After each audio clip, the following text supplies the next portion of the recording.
Hola, ¿qué tal? Comenzamos nueva edición informativa de PTV Noticias, hoy jueves 29 de junio, como siempre, con titulares. España alcanza el máximo histórico de agentes de la Policía Nacional y la Guardia Civil con 156.400 efectivos.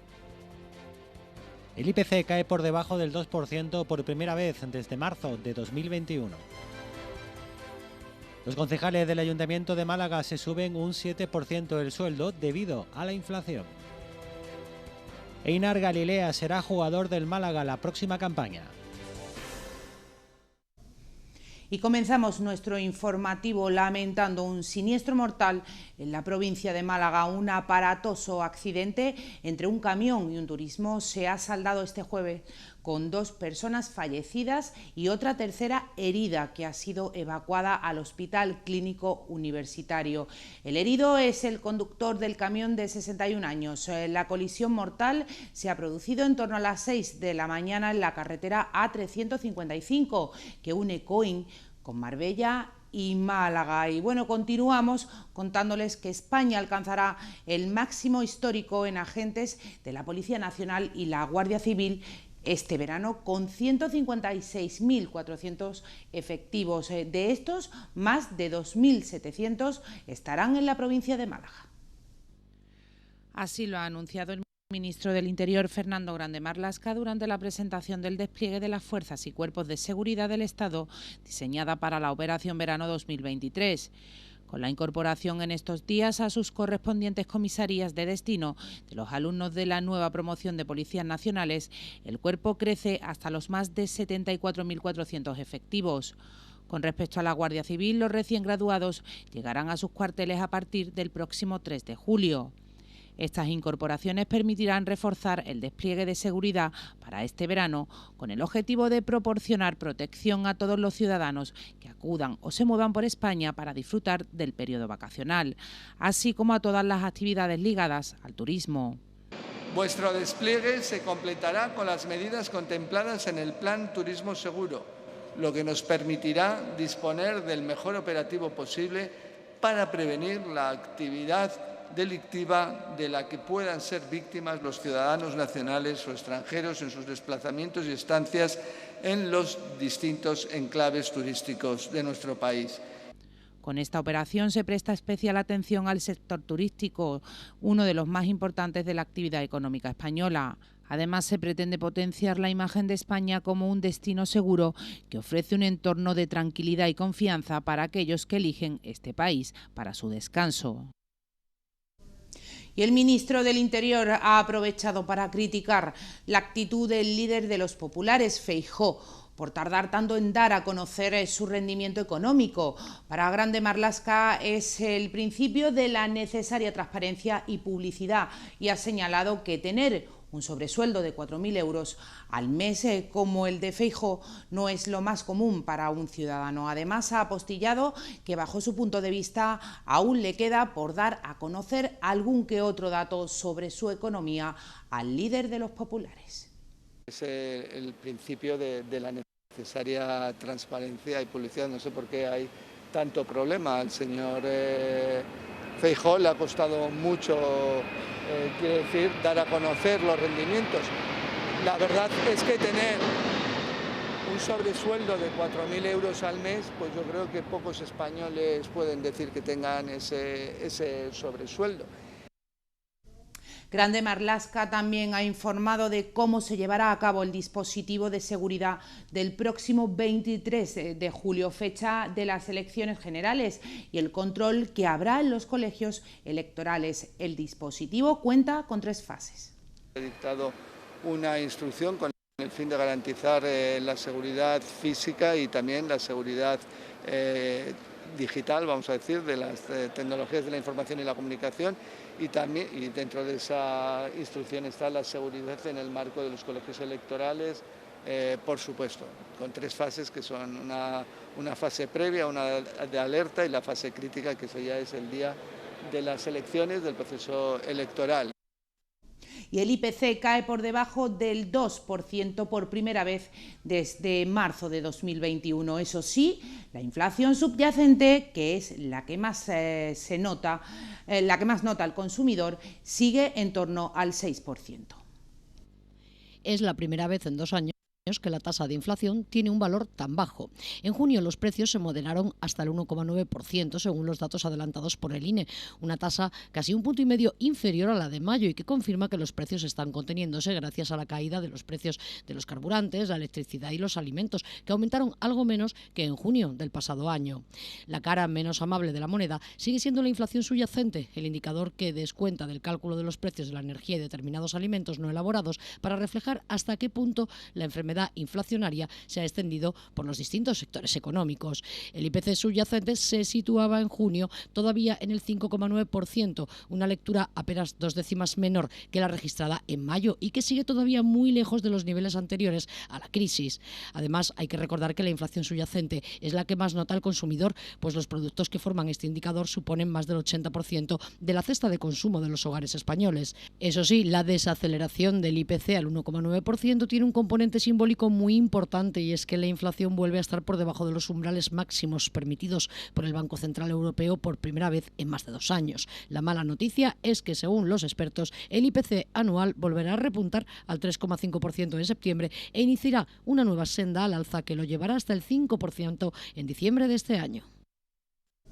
Y cambiamos de asunto porque los candidatos al Congreso y Senado del PSOE han sacado pecho de la gestión económica de Pedro Sánchez. En este contexto de crisis, Marinieves Ramírez y Rafael Granados preguntan al PP si van a derogar la reforma laboral y la subida de las pensiones. En plena calle, el PSOE ha defendido su gestión económica en el Gobierno de España y las consecuencias positivas derivadas de la reforma laboral impulsada por el Ejecutivo. Afirman que 1 de cada 2 contratos que se firman en la provincia de Málaga es indefinido. Además, España tiene la tasa de inflación más baja de Europa con un 1,9%. Para el PSOE, los populares mienten en materia económica, ya que nuestro país es de los que más ha crecido económicamente a nivel europeo. Y a mí me gustaría preguntarle al señor Elías Bendodo qué piensan hacer, cuál es su hoja de ruta si a partir del 23 de julio tienen la oportunidad, que estoy segura que no, de gobernar España. ¿Van a derogar la reforma laboral que está aportando estos datos positivos a la provincia de Málaga y al conjunto del país? Yo creo que estamos en un momento muy importante para que la gente, para que la ciudadanía, para que los malagueños y malagueñas reflexionen, piensen, aparten esa oscuridad, esa campaña cenizo del Partido Popular. Por su parte, el cabeza de lista al Senado, Rafael Granados, ha puesto el acento en la subida de las pensiones, un 8%, también del salario mínimo profesional y el escudo social desplegado durante la pandemia. Pretende quitar el 8,5% de las pensiones a los pensionistas, que ha supuesto más de 1.000 euros, y bajarlo otra vez al 0,25%. Pretende quitar el salario mínimo interprofesional, que ha superado los 1.000 euros, a los 500 y algo cuando estaban gobernando. En las pensiones no contributivas, que se ha subido un 15%, ¿qué pretende? ¿Llegar otra vez a ese 400 y pico euros? Para el PSOE, el próximo 23 de julio la ciudadanía deberá decidir entre el progreso que supone el Partido Socialista y el retroceso en derechos y medidas sociales que traerá la derecha. Y la pensión media en Málaga alcanza los 1.085 euros. Los jubilados de la provincia ingresan más de 600 millones de euros en junio entre la mensualidad ordinaria y la paga extra de verano. La pensión media en Málaga asciende a los 1.085 euros, un 9,4% superior a la del mismo mes de 2022, según los últimos datos del Ministerio de Inclusión. Además, supera a la media andaluza, que está situada en los 1.067 euros. La actualización de la cuantía de las pensiones está ligada a la inflación media del ejercicio anterior, según un Real Decreto aprobado en el año 2022.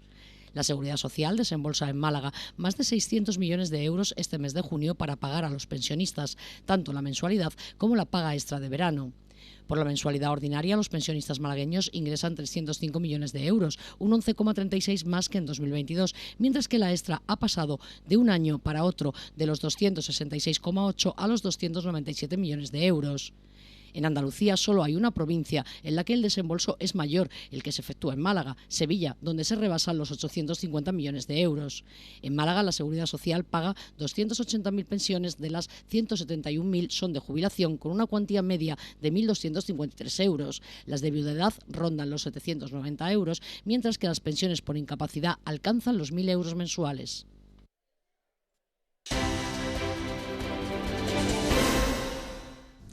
Málaga tiene a 19 personas hospitalizadas por COVID, aunque ninguna está ingresada en la UCI. Andalucía baja a 106 ingresados, con 33 muertes en 2 semanas, y su tasa en mayores de 60 es del 30,5%.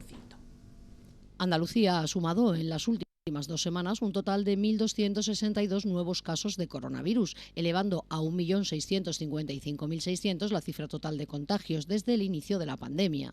Por su parte, la cifra de fallecidos ha aumentado en 33 hasta alcanzar los 16.304.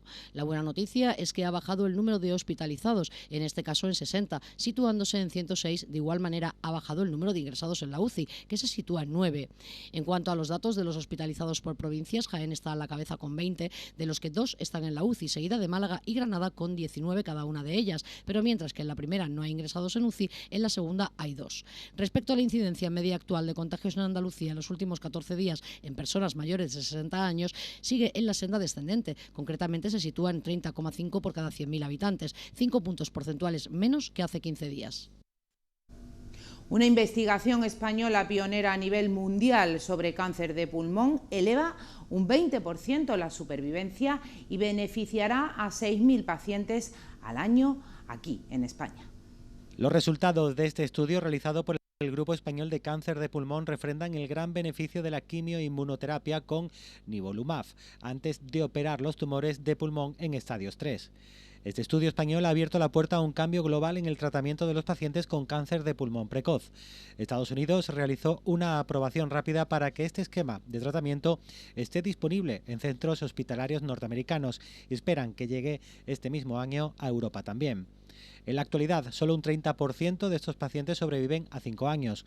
Con el nuevo esquema, este porcentaje podría alcanzar al 70%.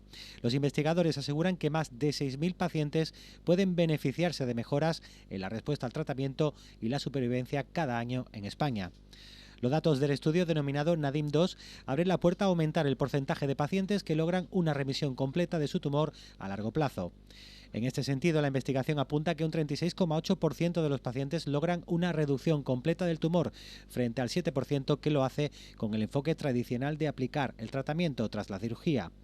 También es muy clara la mejora en supervivencia, un 20% superior, ya que con el brazo experimental un 85% de los pacientes están vivos a los 2 años frente al 63% que lo hace con el enfoque tradicional.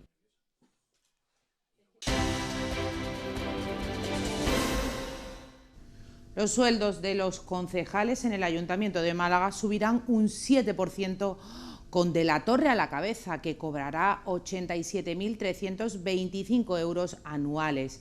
El tope de asesores del alcalde se ampliará oficialmente a 51 cargos de confianza. Los salarios de los ediles se revisarán aplicando la inflación acumulada del 7%, fijando el sueldo del alcalde en 87.325 euros anuales, la portavoz de Gobierno local, Elisa Pérez de Siles, en 78.592 euros, el portavoz adjunto 77.404 euros y los tenientes de alcalde 74.226 euros, mientras que los concejales del equipo de gobierno rasos tendrán un sueldo de 69.860 euros. En cuanto a los grupos de la oposición, los portavoces de PSOE, Daniel Pérez, Vox, Antonio Alcázar y con Málaga, Toni Morillas, cobrarán 74.226 euros. Los concejales de estas formaciones recibirán 62.874, una cantidad que puede variar según la dedicación que tengan. Cada grupo político tendrá una financiación de 22.000 euros mensuales, de los cuales 15.000 tienen que dedicarse a la contratación de personal. Además, recibirán una aportación de 1.000 euros por cada concejal. En este mandato se ampliará oficialmente a 51 el tope de cargos de confianza que podrá nombrar Francisco de la Torre, lo que supone 17 cargos eventuales más que hasta ahora. En cuanto a las retribuciones, hay 7 tipos de asesores y cobrarán en función de la dificultad técnica de su tarea, de su titulación y del sector que se trate. La horquilla de monumentos irá de los 70.000 euros anuales a los 40.000. El acuerdo de los grupos municipales se materializará este jueves en el Pleno de Organización, donde se ratifica el documento que mantiene las comisiones de Pleno, en las que el PP tiene mayoría absoluta, el número de mociones ordinarias y urgentes, y que los plenos seguirán celebrándose el último jueves de cada mes, excluido agosto. Y la alcaldesa de Marbella, Ángeles Muñoz, se ha subido el sueldo en más de 92.900 euros anuales, lo máximo que puede cobrar un alcalde de una ciudad de más de 150.000 habitantes. Hace apenas 11 días, Muñoz afirmaba durante su investidura que era el momento de comprender la política bajo el interés general con grandeza de miras y con responsabilidad de servicio público. Y con esta decisión Muñoz pasa a convertirse en una de las figuras de la política mejor pagadas, incluso por encima del presidente del Gobierno, Pedro Sánchez, cuyo salario alcanza los 90.010 euros al año y muy por encima del que percibe el presidente de la Junta de Andalucía, Juanma Moreno, en torno a los 70.000 euros. Muñoz, que deja su cargo como senadora del PP por Málaga, ha justificado estas cifras con lo marcado en los presupuestos generales del Estado y el régimen retributivo y proporcional de la Diputación, así como el hecho de que Marbella sea una gran ciudad y su número de habitantes.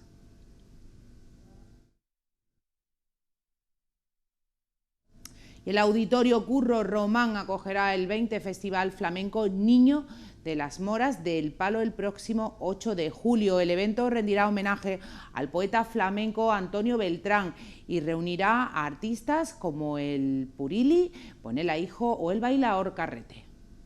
El Auditorio Curro Román acogerá el próximo sábado 8 de julio el 20 Festival Flamenco Niño de las Moras del Palo. El recital flamenco, situado en Playa Virginia, está en una ubicación al aire libre próxima al mar que une este festival con una de sus principales señas de identidad del barrio y del distrito. Otra de las características del festival es que el flamenco que se canta es puro y ortodoxo desde sus raíces.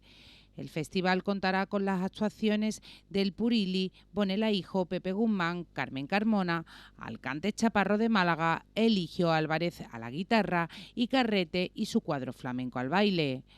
Como en años anteriores, el festival rinde homenaje a figuras ligadas al mundo del flamenco de la provincia. Este año el homenajeado será el poeta flamenco y presentador Antonio Beltrán. Pretendemos que no sea nada más que lo que es el entrante de una gran comida. Quiere decir, de que sea el entrante del homenaje que este hombre se merece por lo que ha hecho por el flamenco y con el flamenco desde la ciudad de Málaga. Lleva 50 o 60 años pregonando el flamenco, ilustrando el flamenco y haciendo del flamenco, dándole la categoría que se merece. Y deciros que está muy bien, aunque ya está uno más apocado, hacer estas cosas en vida, porque cuando uno aquí ya no esté, que nadie le escriba versos que no los va a poder leer. La entrada será gratuita hasta completar aforo.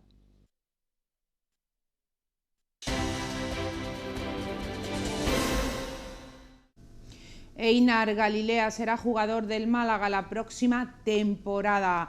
El zaguero ya ha dado el sí al conjunto blanquiazul, pero motivos fiscales están retrasando su presentación hasta el mes de julio.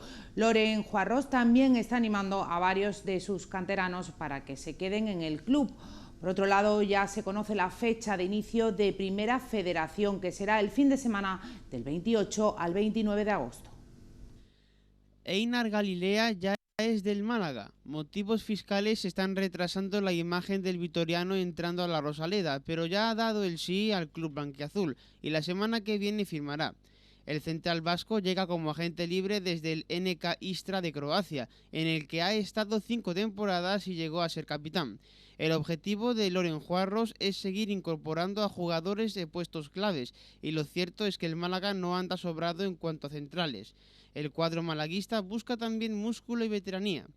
El Málaga está en una situación delicada tras el descenso, porque le costará convencer a sus jugadores de que no se vayan. De momento, Loren Juarros trata de convencer a dos canteranos, Juan de y Ramón, para que se queden, argumentando que lo mejor para sus carreras es que continúen. De la misma forma, ya ha hablado con Genaro para que no ponga rumbo a otros destinos y en cambio le ha comunicado a Manolo Reina que no vestirá de blanquiazul el próximo año. Todo el contexto del Málaga está marcado también en buena medida tras el anuncio de la Real Federación Española de Fútbol este martes de que los grupos de la categoría se dividirán en norte y sur, un alivio kilométrico para el club, que como muy lejos tendrá que viajar a Castellón, olvidándose de visitar regiones del mar Cantábrico. Otra novedad es que ya hay fecha para el comienzo de la competición, el fin de semana del 28 al 29 de agosto.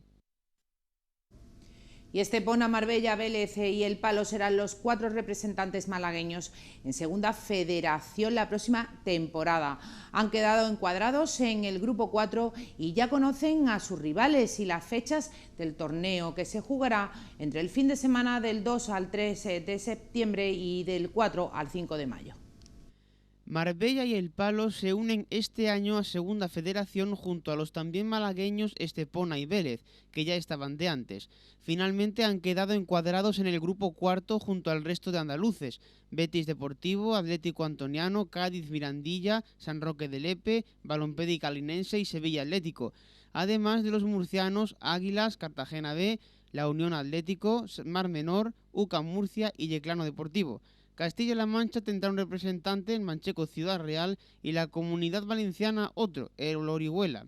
18 equipos que comenzarán a disputar la competición el fin de semana del 2 al 3 de septiembre y que terminará el del 4 al 5 de mayo. El que acabe primero subirá a Primera Federación y los que terminen entre los 5 últimos bajarán a Tercera Federación. En cambio, los que queden entre el segundo y el quinto tendrán la oportunidad de disputar la promoción de ascenso a Primera Federación, con las semifinales del 11 al 19 de mayo y la final del 25 de mayo al 2 de junio. El Estepona viene de acabar cerca de los puestos de playoff de ascenso, se quedó a 5 puntos. El Vélez se libró del descenso a final de temporada, mientras que el Marbella ascendió por la vía rápida al quedar primero en el grupo 9 de Tercera Federación y el Palo jugó en la promoción de ascenso al quedar tercero en el mismo grupo. El que no ha podido seguir es el Juventud Torremolinos, que acabó 16º y descendió. Mejor suerte tuvo el Antequera, que no estará tampoco, pero porque ascendió a Primera Federación al ser primero. Ahora los 4 malagueños buscarán asentarse en la categoría o buscar subir de categoría, como hizo el conjunto antequerano este último año. Y el jugador del Antequera, David Ruiz Burrito, ha sido galardonado con el trofeo al mejor gol de la temporada. La jugada fue el 2 de diciembre en la 11ª jornada de la Liga contra el Córdoba, Patrimonio de la Humanidad. En aquel encuentro el ala malagueño hizo una doble pisada ante Fabio, el portero del conjunto cordobés, y finalizó con un gol tras una vaselina con el guardameta ya en el suelo. Un título que llega al equipo tras perder la categoría de Primera División, por lo que intentarán regresar el próximo año desde Segunda División con jugadas tan buenas como esta.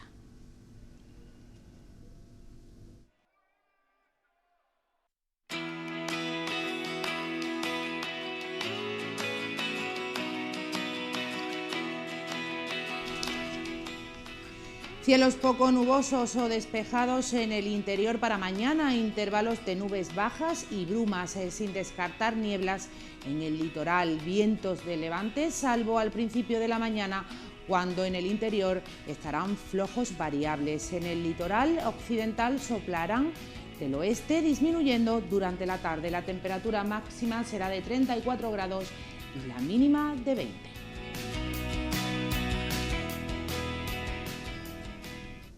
Y como siempre finalizamos dándoles un apunte cultural. Ángel Idígoras plasma la historia de Málaga a través de medio centenar de personajes ilustres. El humorista gráfico ha realizado un mural de 21 metros de largo y 4 de alto en teatinos que resume más de 200.000 años de vida en nuestra tierra. Un hombre prehistórico con una lanza insertada de sardinas, como el creador del espeto, inaugura el fresco en el que no faltan personajes como Garirol, Vicente Espinel, Blas Infante o Trinidad Grun, y un ramillete de artistas como Picasso, Chicharito o Miguel de Molina, que dan paso a otros más actuales como Antonio Banderas o Chiquito. Cierra la obra un bebé que simboliza el futuro, en el que seguro habrá otros personajes por crecer y descubrir. El mural Historia de Málaga de Ángel Irígoras está ubicado en calle Sonora, a la espalda del Colegio Pintor Denis Belgrano de Teatinos. Con él le dejamos, pasen buena noche, adiós.